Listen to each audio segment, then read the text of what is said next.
राष्ट्रीय लोकदल के महानगर अध्यक्ष दुर्गेश शुक्ला के नेतृत्व में पीएम मोदी सरकार द्वारा पास किए गए किसान बिल के विरोध में बोधला सिकंदरा रोड पर पैदल मार्च कर किसानों के हितों में आवाज बुलंद की गई।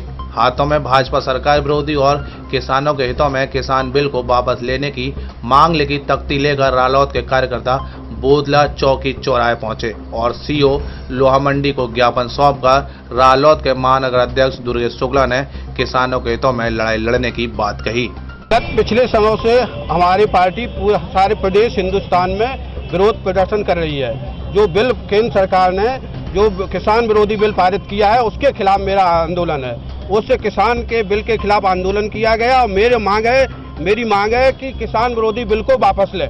अगर ये किसान विरोधी बिल वापस नहीं लेती है तो राष्ट्रीय लोकदल सड़क पर आकर भारी आंदोलन करेगी। किसानों की आवाज बुलंद करने सड़कों पर निकले रालोद कार्यकर्ताओं की पुलिस ने वीडियोग्राफी की। रालोद कार्यकर्ताओं में किसान बिल को लेकर आक्रोश व्याप्त है। पूर्व रालोद युवा अध्यक्ष संजय फौजदार का कहना है कि पीएम मोदी सरकार अपने और अमीरों के फायदे के लिए आम आदमी और किसानों को ठगने का काम कर रही है। किसान बतौर यह भी कहा कि भाजपा मोदी सरकार किसानों की इतनी ही हितैषी बन रही है तो सभी किसानों का कर्जा माफ क्यों नहीं कर देती। अगर रालोद का एक भी सांसद होता तो यह किसान विरोधी बिल किसी कीमत पर पास नहीं होता। ऐसा है, आज राष्ट्रीय लोकदल के महानगर अध्यक्ष पंडित दुर्गेश शुक्ला जी और युवा के हमारे जो है संघर्षशील जुझारू नेता अमित चौधरी, सौरभ गौतम जी और हमारे नरेश चौधरी जी और मोहित फौजदार जी, सभी लोगों ने आज जो है कारगिल से लेकर पैदल मार्च किया है। पैदल मार्च इसीलिए किया, किसान परेशान हैं। आज भगत सिंह जी की जयंती भी है, वो स्वतंत्रता संग्राम सेनानी थे। तो आज हमने जो है राष्ट्रीय लोकदल के सभी पदाधिकारियों ने नरेंद्र मोदी जी ने जो बिल पास किया है, किसानों का अध्यादेश बिल पास किया है संसद में, अगर आज राष्ट्रीय लोकदल का सांसद होते या चौधरी अजीत सिंह जी होते सांसद होते तो 2 सांसद होते या 1 सांसद होता तो इनकी हिम्मत नहीं थी किसानों के अध्यादेश को बिल को माफ कर देते। नंबर 2, राष्ट्रीय लोकदल आंदोलन करेगा और मथुरा में ले लो, अलीगढ़ में ले लो, मुजफ्फरनगर में ले लो, सामनी में ले लो, किसानों की लड़ाई लड़ रहा है तो सिर्फ और सिर्फ राष्ट्रीय लोकदल लड़ रहा है, क्योंकि राष्ट्रीय लोकदल किसानों की पार्टी है। इसमें जो 2 बीघे का किसान है, जो 2 एकड़ का किसान है, आज वो अपनी खेत का मालिक नहीं रहा, वो उस खेत का मजदूर हो गया है।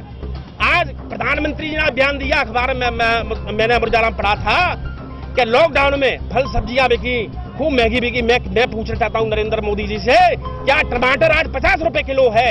टमाटर 50 रुपए किलो है, क्या टमाटर वही टमाटर किसानों का 2 और 3 रुपए किलो में टमाटर बिका था? किसानों को इतनी चाह रहे हैं, क्या मामला है? नरेंद्र मोदी जी किसानों के अगर जो है हमदर्द होते तो जो है नरेंद्र मोदी जी इस बिल को पास नहीं करते। अब आपकी क्या रणनीति रहेगी? रणनीति यही रहेगी, राष्ट्रीय लोकदल आंदोलन करेगा। राष्ट्रीय लोकदल ने कभी कदम पीछे नहीं उठाए।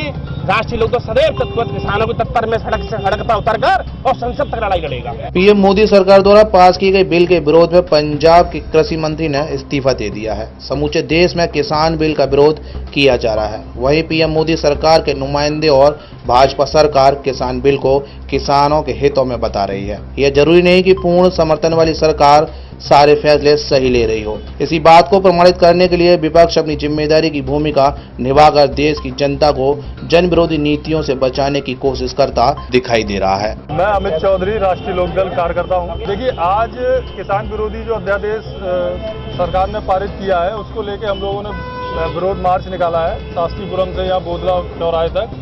देखिए, जो अध्यादेश किसानों के लिए लागू किया है सरकार ने, वो किसानों को ही पसंद नहीं है, किसानों का ही उसमें अहित है। बिना उनसे बात करे, बिना किसान नेताओं से बात करे सरकार ने ये अध्यादेश ला दिया। अब किसान इसमें कह रहे हैं कि इसमें हमारा अहित नहीं है और सरकार जबरदस्ती दिखा रही है कि इसमें सरकार और किसान का बहुत बड़ा अहित है।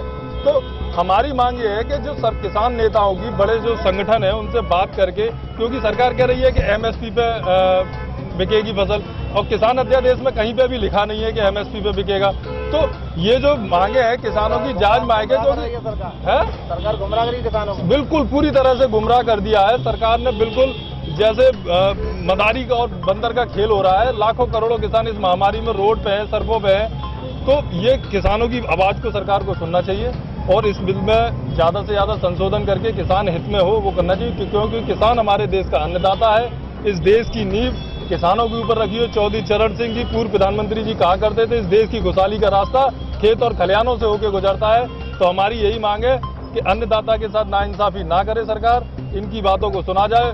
अगर ऐसा नहीं होता है तो राष्ट्रीय लोकदल आज तो सड़कों पर उतरी है। अगर धरना प्रदर्शन, उग्र आंदोलन भी करना पड़े तो उसके लिए हम बाध्य होंगे और इसकी जिम्मेदार सरकार होगी। पूर्ण समर्थन वाली भाजपा सरकार के खिलाफ देश की लगभग 60% जनता दिखाई दे रही है। सरकारी कर्मचारियों के लिए 60% अंक अनिवार्य करने वाली सरकार अभी तक देश की 60% जनता को संतुष्ट नहीं कर पाई है। फिलहाल कुछ भी हो, लेकिन देश बहुत कमजोर स्थिति से गुजर रहा है, जिसकी जिम्मेदारी मौजूदा सरकार लेने को तैयार नहीं है। 7 इंडिया न्यूज के लिए भगवान सिंह के साथ गीतम सिंह की रिपोर्ट।